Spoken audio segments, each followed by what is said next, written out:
Hey gamers, it's G from the corner, and today I just wanted to give my thoughts real quick on Mario and Luigi Brothership. It's been quite a bit since this game came out, about a month now, and I have been slowly nibbling away at it. I've been very busy as of late, and I haven't had that much time to really get through the entire thing, so I figured now might be as good a time as any. I played about 14 hours of the game. Why not just, put out a little review of it, a little midpoint impressions, if you will. Maybe I'll come back to this game if my thoughts change drastically by the time I reach the end, but I think I've got an opinion solidified enough for me to put out a video like this. So, Mario and Luigi. Now, we've been getting a lot of Mario RPGs lately. Mario RPG for the Super Nintendo got a remake on the Switch last year. Paper Mario The Thousand Year Door got a remake on the Switch this year. And now, still less than a year after Super Mario RPG came out on the Switch, we have another pillar of Mario RPGs getting love on the Switch. Mario and Luigi, a series that I thought wasn't coming back for quite some time. Mario RPGs were already in a weird spot for the last, half, even full decade, honestly, if you really think about it. And I was not expecting to see the series developed by a studio that went bankrupt come back anytime soon. I figured it would happen at some point, but the Mario and Luigi series has never been as beloved as Paper Mario or even the Super Nintendo original. Now, part of this is probably for player reasons. These games are newer. I mean, not that much newer, but, for the better part of the 2010s, a lot of the people who grew up on these games were still very young and weren't going around voicing their opinions online all the time about them, the fan base for this game had not fully grown yet and was not getting nostalgic and whining that there wasn't a new entry in the series. Really, it was the Mario RPG series being fed, so while Paper Mario was rotting away, people would look at Mario and Luigi and be like, why do they still get to be turn-based and we don't get a real one? We have to deal with stickers and paint and whatever. The long and short of it was, after Alpha Dream's bankruptcy, I did not think this series was coming back anytime soon. Even as friends would pitch, oh, dude, they should totally make a new one. Oh, what if we got a new one in this Nintendo Direct? I would always just kind of not dismiss it, not to sound like a jerk. I would just kind of put it aside. I know that it's not going to happen, but you know what? That would be cool. Yeah, you know what? I respect your opinion because I agree with that opinion, but I don't think it's going to happen, so I'm not getting my hopes up. So, when the June Nintendo Direct rolled around and we got a new Mario and Luigi game, yeah, I guess I would say I reacted accordingly. In that moment, we were all extremely excited for this game. Definitely was one of the most anticipated things out of that Nintendo Direct for sure. And it was one of the things that I kind of had to keep telling myself, yes, they're actually doing this. And, the excitement kept building. Obviously, I had a lot going on at the time and things were busy. And, heck, Nintendo had just released Mario Party, a fantastic new Mario Party, just 3 weeks prior. So, my mind had barely moved on from that. Now already a new Mario and Luigi's here. Oh my gosh, I am so extremely excited. But as it came out, funnily enough, something interesting happened. People started to kind of rag on it. It all started with an IGN review, and then other people playing the game kind of said, oh, it's a bit disappointing. It didn't meet my expectations. The start of it's really slow. And so despite really the actual critical reception not fully communicating this, it seems like people are thinking this is a middling entry. This is easily the weakest out of the Mario RPGs we've gotten in the last year, even though it's the only one that's actually a new game. First of all, very happy it is. Mario and Luigi series already got remakes of its best entries on 3DS, so to see that they were screw it, this one's coming back, we're bringing in a brand new game, we're doing all these new things, that's amazing. Very happy about that. But hearing that it was not very good from a lot of people was a bit disheartening, and I was kind of worried that they would not have stuck the landing. I mean, Mario spin-offs have failed to make their mark on the Switch in the past, so, man, Mario and Luigi messing up. But you know what? After playing it, it's really overblown. A lot of the criticisms, I feel just don't hold up when actually, playing the game critically.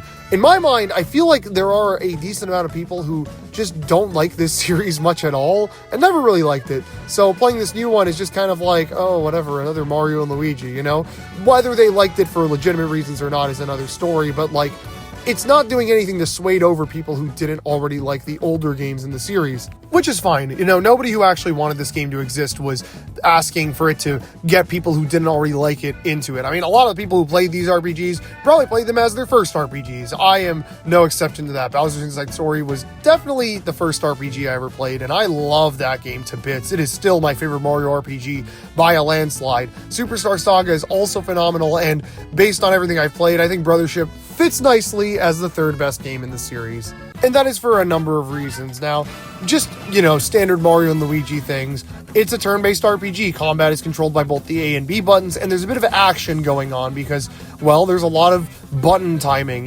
Most Mario RPGs have specific gimmicks with combat, like press A at the right time to do more damage, but these games take it to another level. There's multiple button presses you'll have to time during any attack, and heck, these special attacks go above and beyond. Here's a special attack where Mario has to run around and catch Luigi to keep a chain of bounces going, and if he times all of them perfectly, then the attack does way more damage, stuff like that. And this timing mechanic even comes into play during enemy turns. Like, enemies will attack you, but you are supposed to be dodging them. If you just let yourself get hit by every attack like it's a standard RPG, you're not going to be able to complete a battle, That's the thing that makes this series so much fun to me. It is, in my opinion, the most engaging turn-based combat system in any RPG. It always keeps me engaged. I want to get into fights a lot of the time. Grinding, while still tedious, doesn't even sound like the worst idea. Not that I ever needed to do that on a run of this game. Don't get it twisted. But, I get into an enemy encounter and I'm not immediately thinking I want to run away from this. I want to actually fight because the combat is fun. I want to see what new enemy attacks come out. And Brothership does even more to make this stuff even crazier. Now, first of all, the game is fully 3D. This is actually the first Mario RPG to be like this. Even the 3DS entries, despite how they looked, were just pre-rendered sprites over three-dimensional backgrounds. So there was depth to the combat in those games, but these games take it to another level. Like, every time an enemy comes up to attack, the camera angle will change. You leave the game idle for a few minutes in a battle, the camera will start panning around all the characters. Those bros attacks I mentioned earlier are even more stylish than ever. There's so many freeze frames of just these beautiful poses, and that's not to mention the actual new mechanics in the combat, like Luigi logic, which is also a thing in the overworld, but during boss fights, every single boss will have this interesting, unique mechanic / event attack, I guess you could say, where Luigi will be like, oh, let me do a thing, and it'll trigger some crazy out of place, almost mini game. Like, the first one is just a quick time event, but by like the second area of the game, you're doing attacks that are like completely changing how the game works. I feel like, if anything, Undertale was kind of an influence here, but this idea being done on such a high budget and grandiose scale is just, oh my gosh, like, genuinely, during the boss fight on the second lighthouse, that's when I knew that this game was something special. The combat is immaculate. The boss design is fantastic. Best in the series, bar none. No questions asked. I love it. And besides just the combat, there are other things that are very beloved about this series that make their way into Brothership. The story, characters, and dialogue are all just so in line with the rest of the series. First of all, this is the first Mario RPG since Dream Team to really go ham on introducing new, random, original characters who are never going to show up again after this game.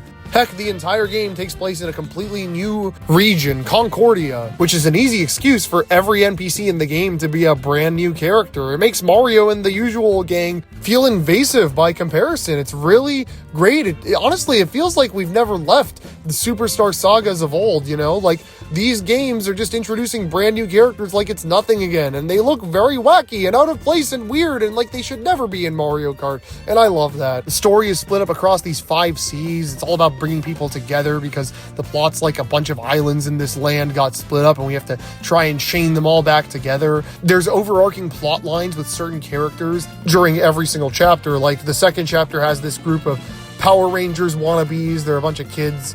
And the third chapter has this couple that wants to get married, and you follow them as you go across each island. That's another thing. The game might be long, but every island is distinct, and you're never on one for more than about an hour and a half. There's so much visual variety here. I feel like the game is 5 chapters, but each chapter is so long because you're going to all these different islands. You're never in one area for way too long, and that's something I can really give this game credit for because it is quite a long Mario RPG. Again, it's been over 4 weeks since this game came out, and I have yet to finish it. Granted, I might have not grinded it as much as I could have, but still, like, it's a long one. It's a meaty game. And it's funny because, not even as nearly as long as some of the other best RPGs of the year, like Yakuza 8 or Metaphor ReFantazio, games I will not even mile radius of because their length just shocks me to my core. Like, it's not the longest game in the world, but by Mario RPG standards, I mean, heck, I beat Thousand Year Door in like under 2 weeks. I beat Mario RPG in 2 days. Like, I mean, looking at the time, I guess I could have put more into it by now, but it just feels so much longer, and I just can't put my finger on why. People are saying this is so bloated and there's so much backtracking, and I just got to the part where the game asks you to do major backtracking, but until that point, it was just, there was constantly new stuff, but game took a bit. I don't know, I guess I just don't have the patience for it, which is kind of upsetting. Like, I should be able to withstand games like this. I should have beaten the game by now, but I haven't, and I don't know why that's bothering me for some reason. Maybe I feel like I have to love this game because it's the exact thing that I always wanted, even though I never kind of was dying for it because I had already given up hope. I don't know. It's a weird feeling. This is one of the best Mario RPGs, but, there are better ones.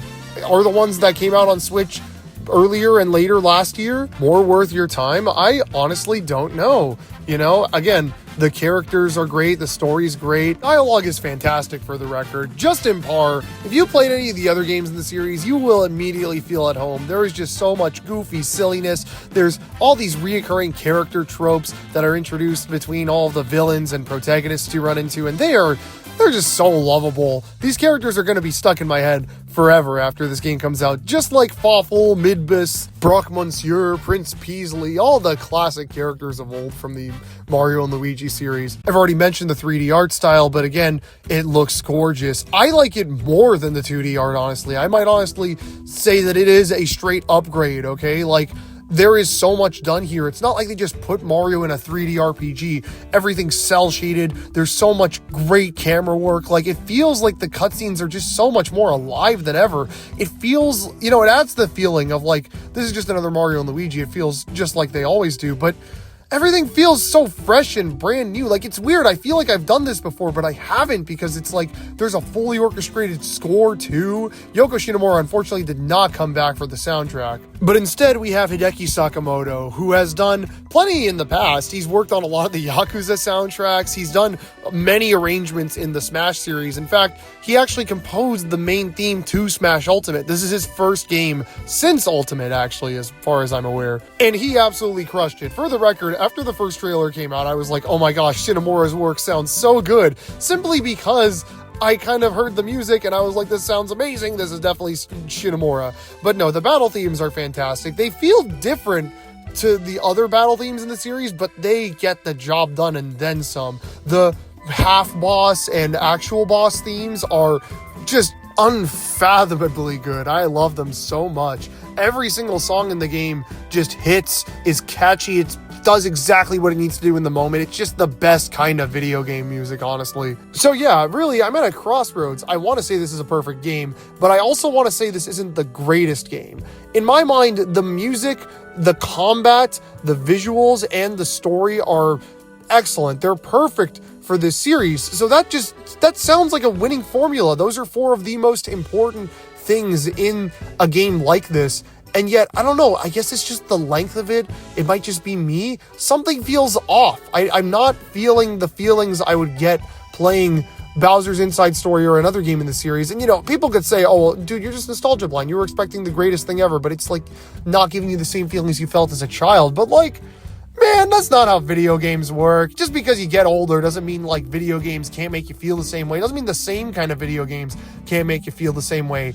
I just played a new Mario Party last month and that game did everything perfectly. My few flaws with this game mean nothing. It is, in my opinion, the third best entry in the entire series. And of course, new games and new kind of experiences can make me feel the exact same way as well. Games like Penny's Big Breakaway and Balatro were amazing indies I played for the first time this year. One I knew I would love, the other I never thought I would love, and yet I see brilliance and just immaculate design in both of them. It's so weird to me, right? Why isn't this game hitting? What is this game doing specifically that isn't working for me? Maybe I'm just bored of it. Maybe I just want something fresh. I don't know. Maybe if it was just a few hours shorter, I would really love it, but yeah, I don't know. It's a good recommendation for sure. Would I recommend it over the other Mario RPGs on Switch? Maybe. I feel like I would recommend it over Thousand Year Door simply because I just prefer these games so much to Paper Mario.